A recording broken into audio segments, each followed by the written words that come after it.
All right, guys. Hey, I kind of wanted to make this unboxing thing because I was just like, no, it's fine. I don't know. I haven't seen a lot of people doing anything with this on the internet. So this is my Whiteline 18 millimeter sway bar for my '04 Mitsubishi Lancer Ralliart. It actually comes pretty well packaged. I'm impressed with it. Let's see, let's go. All right.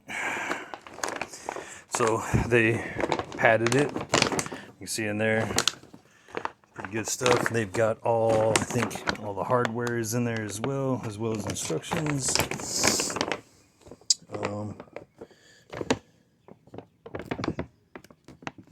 So that is part number right there, if that helps anybody out. Okay, so the bar, they pad it really nice and good for you. They give you all the packaging and everything for the bracketry, which is cool because see the slottedness in it, so it's kind of a universal fit up in there. And then nice poly bushings. They also give you some stickers, which is pretty cool. If you want to stick them on anything. But the other thing is the end links. So I ended up finding ones that are Zerk fitted, which is kind of cool. So you can re-grease these. They tend to stick around a little bit better that way.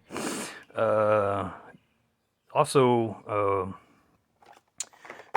this energy suspension in-link kit was at 9.8106G. It ends up being for like a Blazer, an S10 or a Blazer, but these actually work really well with this too. So I just pulled the factory ones, or the ones that were in there on it, off to put these on there, so that can help you out too on that. But yeah, I want to get up on there and show you the little piece of spaghetti that they put on this factory sway bar, which is ridiculous. I think it's like a 13 mil or something. All right, just a second. All right, so this is this tiny, like, look at my finger, like a teeny weeny little thing here. That bar compared to that bar, that's quite a bit of difference. My Kia over here, I did a 19 mil rear sway bar off the '07 Tiburon GT, which switches, it swaps right in perfectly, and it did polyurethane bushings on it too.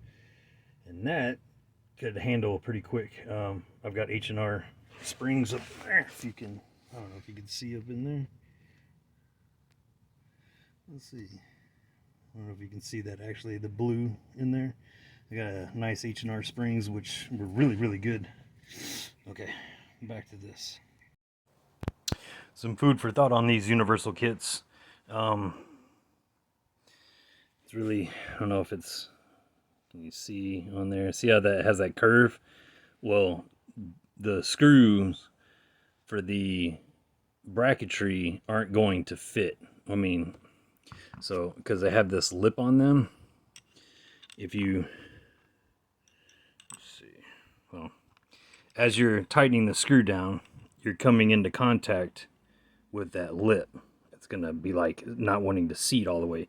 So what I did was I took my vise, which I have a pretty good, good sized vise.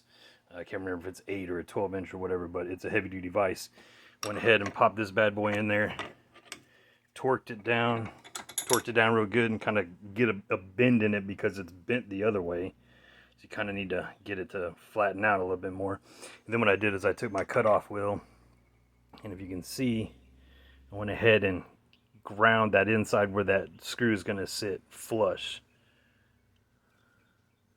See, that side's a little bit better. I just went ahead and did it flush so that way it seats in there, because otherwise you're not going to really be able to do anything. Here's the bracketry, really, from the driver's side that I pulled off. And you see, that's going to sit down on that like that. So the bolts are very, very close. Let me see if I can pause it and show. Alright, so now with the screws on there, you can actually see that it's now sitting flush on both sides. It just needs to be torqued down a little bit more. So that's something to keep in mind with doing this. It isn't a complete just, swap it in and you're good to go. It's kind of a shame.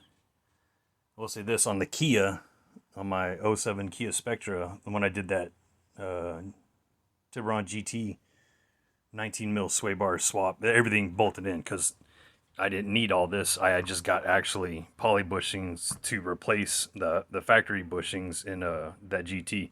So everything just bolted up like perfect. So these are some kind of food for thought on doing anything that's universal. Okay, thanks guys. All right, here we go. Got it all installed on here. Everything is seated nice and flat. Top and bottom. End links are in. Zerk fittings on and greased. Little FYI on doing this part, I will tell you. So I went ahead on the driver's side and started it. So what I didn't do, because there's not enough thread for that, I just went ahead and put the screw on there, or the nut, and then just tightened it up and left it as tight as I could get it. And then I went ahead over to the passenger side and jacked it up. It's kind of hard to see on this camera. Jacked it up, and then went ahead and tightened, like I was able to get the actual washer on there, and then just tightened it all the way up, and then came back over to the other side over here,